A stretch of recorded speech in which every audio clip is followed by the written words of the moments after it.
Esta historia sucedió hace al menos una década atrás, cuando tenía unos 8 años. Solía viajar en una camioneta hacia y desde mi escuela con otros niños de las áreas cercanas. Recuerdo un día en particular cuando el conductor de la camioneta, en quien todos confiábamos, se ofreció a llevarnos a una tienda para comprar chetos. Yo tenía 8 años en ese momento, pero no era ingenuo como para comer algo ofrecido por un extraño. Sin embargo, los otros niños eran un poco tontos y siguieron adelante con la idea del conductor. Yo era nuevo en esta ciudad, pero conocía el camino que tomábamos todos los días. Esta vez el conductor se salió de la carretera hacia una carretera desierta, donde se detuvo cerca de una tienda para comprar chetos. Nos los regaló, lo que no es algo habitual en mi país. No me los comí por miedo al peor escenario de un posible secuestro. El conductor siguió insistiendo en que me los comiera, pero aún así me negué. Después de esto me llevó a casa. Yo era el primero en llegar a casa en esa ruta. Todavía había alrededor de 5 a 6 estudiantes en su camioneta y una de ellas era mi amiga. Ella era la última en llegar a casa.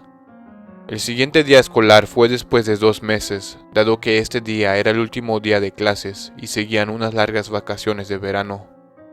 Cuando fui a mi escuela después de que terminaron las vacaciones de verano, esperaba ver a mi amiga en la camioneta, pero ella no estaba allí. Ni siquiera estaba en clase cuando llegué a la escuela, y nunca más la volví a ver. En ese momento no tenía sus datos de contacto ni un teléfono, así que no tenía forma de contactarla. Ni siquiera sabía su dirección de casa. La verdad no sé qué le pasó. Una posibilidad muy probable podría haber sido que se mudó a otra ciudad debido al trabajo de sus padres. Pero el comportamiento inusual del conductor en ese día cuando nos ofreció comprar chetos me hace preguntarme si fue algo diferente, como un secuestro. Durante los 2 a 3 meses viajé a la escuela con el mismo conductor, pero nunca se volvió a comportar como ese día. Luego de repente dejó abruptamente su trabajo. Creo que podría haber sido posible que lo dejara por motivos personales, pero otra posibilidad era que temiera que la policía pudiera haber encontrado algunas pistas en caso de que realmente hubiera secuestrado a mi amiga.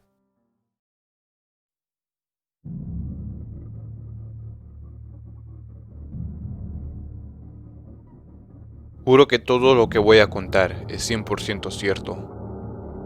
Así que tenía a este grupo de amigos súper unidos, que éramos raros, inadaptados en la escuela secundaria. Todos éramos tan unidos que incluso seguimos siendo amigos cercanos hasta la edad adulta.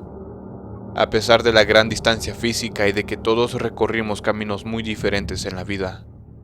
Todos crecimos en esta pequeña y extraña ciudad rural del sur. Básicamente, todos nos hicimos amigos cercanos porque éramos el tipo de marginados que no encajábamos en la escuela. Bueno, mi amigo se puso un mohawk y comenzó a vestirse de super punk rock, con una camiseta rota y cinturones con tachuelas, y nosotros nada más le seguimos la corriente. Fue entonces cuando me metí al lado más oscuro y gothy del punk. Bueno, mi amiga termina mudándose a Eustis, Florida, de todos los lugares. Es una pequeña, diminuta y tranquila ciudad al norte de Orlando. Es el tipo de ciudad a donde nada nunca ocurre.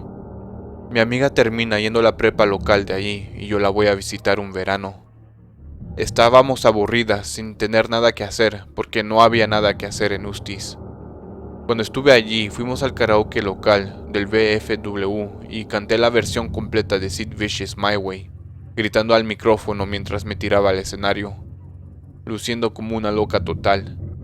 También cantamos la mejor o peor extraña versión de Radiohead Creep ante una audiencia muy confundida compuesta de veteranos y soldados. Estábamos actuando completamente ridículas, idiotas totales y tan llenas de nosotras mismas y nuestra absoluta e incuestionable frialdad, como lo suele ser la mayoría de adolescentes. Por supuesto, yo tuve que regresar a casa después del verano. Bueno, un día mi amiga y yo hablamos por teléfono unos meses después.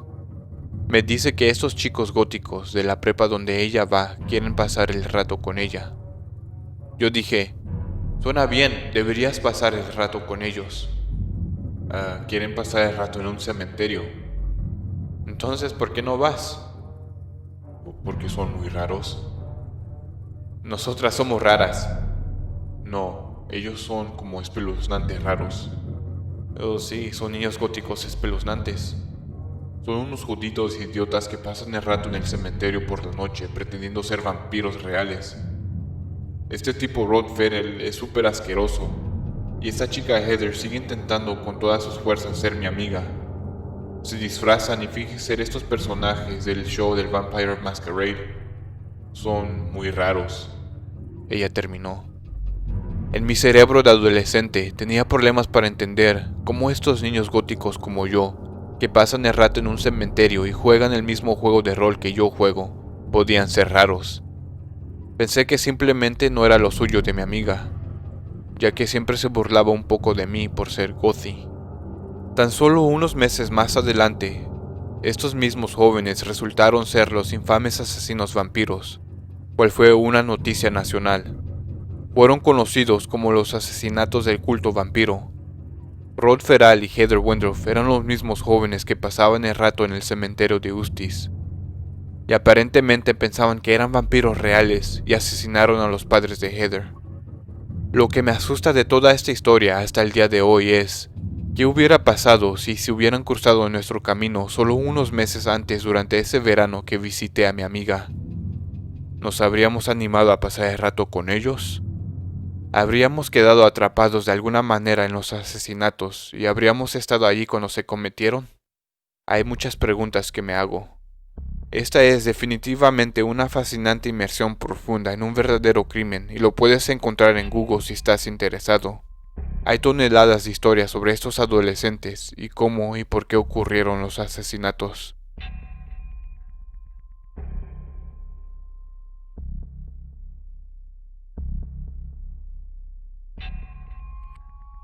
Esto sucedió hace años atrás y todavía a veces me pregunto qué le pasó a esta persona.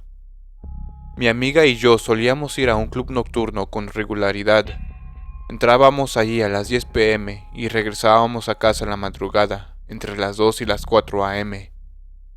Una noche de camino a casa, saliendo de la interestatal, vimos a alguien al lado de la carretera donde había unos árboles realmente grandes.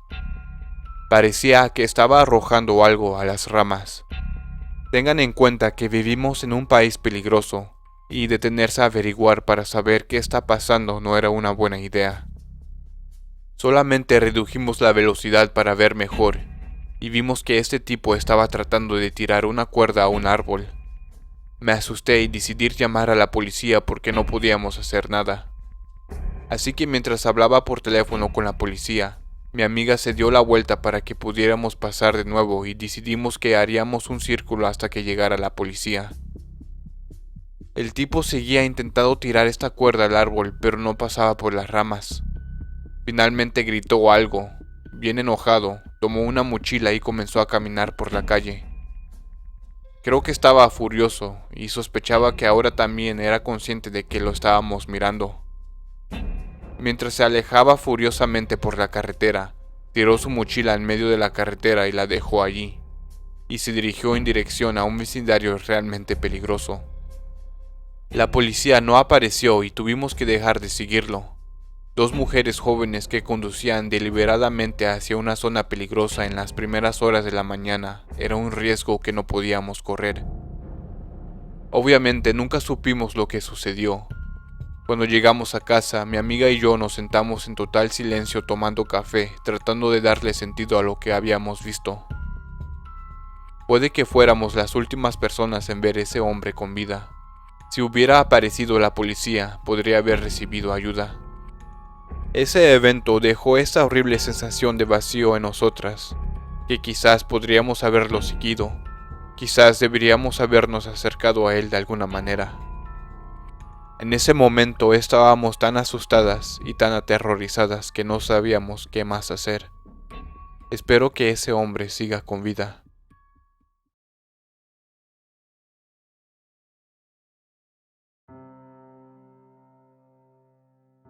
Me dirigí al trabajo esta mañana cuando recibí una llamada de un número que no reconocí. Honestamente pensé que era spam e iba a colgar y bloquear el número. Sin embargo, respondí y dije hola. Un par de segundos más tarde, una voz automática responde: Hola, esto es una prueba. Quédate en casa, mantente a salvo, quédate en casa. y luego colgaron. Después de escuchar el mensaje, estaba bastante asustada.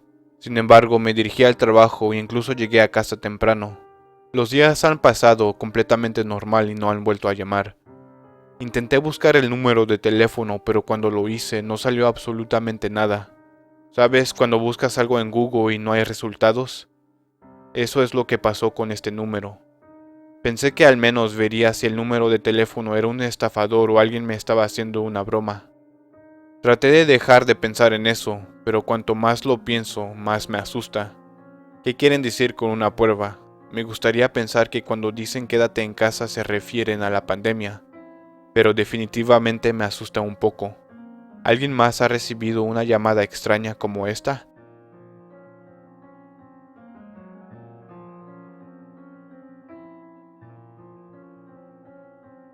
Cuando tenía alrededor de 10 años, una niña llamada Karen, que tenía la misma edad que yo, me preguntó si podía ir con ella y su familia a un Walmart no muy lejos.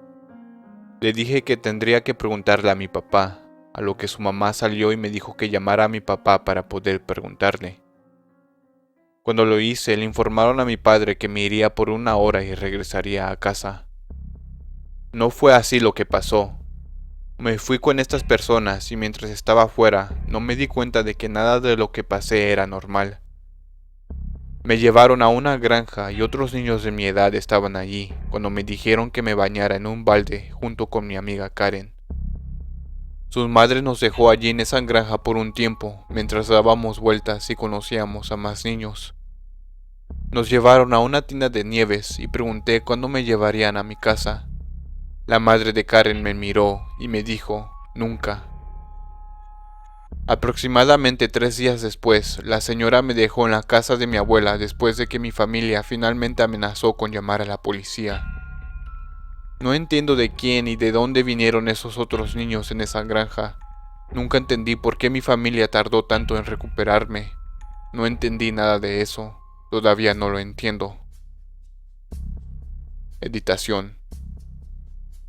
Me gustaría agradecer a todos por sus amables palabras y también por darme consejos. Estoy empezando a asustarme un poco por la atención que recibió mi historia. Nunca le conté a nadie lo que me pasó en esos días y ahora lo hice. Se siente un poco curativo. Se siente como si no estuviera sola. Gracias a todos. Editación número 2. Hola a todos, soy bastante nueva en Reddit, así que no sé si esta es una forma correcta de actualizar a todos sobre sus preguntas. Les daré toda la información sobre mi infancia. Mis padres eran adictos a las drogas y me perdieron a mí y a mi hermana mayor. Entonces vivíamos con mi abuela, como mis padres todavía vivían en el patio trasero en un pequeño remolque. Mi abuela era muy estricta conmigo y con mi hermana, así que les pedía permiso a mis padres cuando quería ir a la casa de un amigo.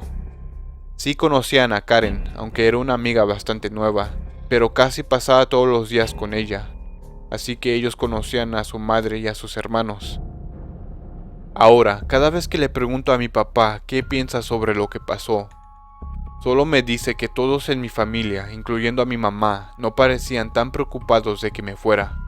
Dijo que él era el único que estaba volviéndose loco por saber qué me había pasado.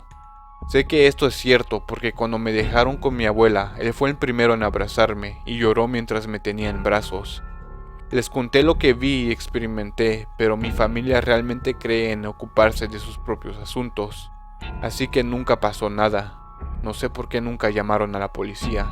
Espero que esto responda de alguna manera a algunas preguntas.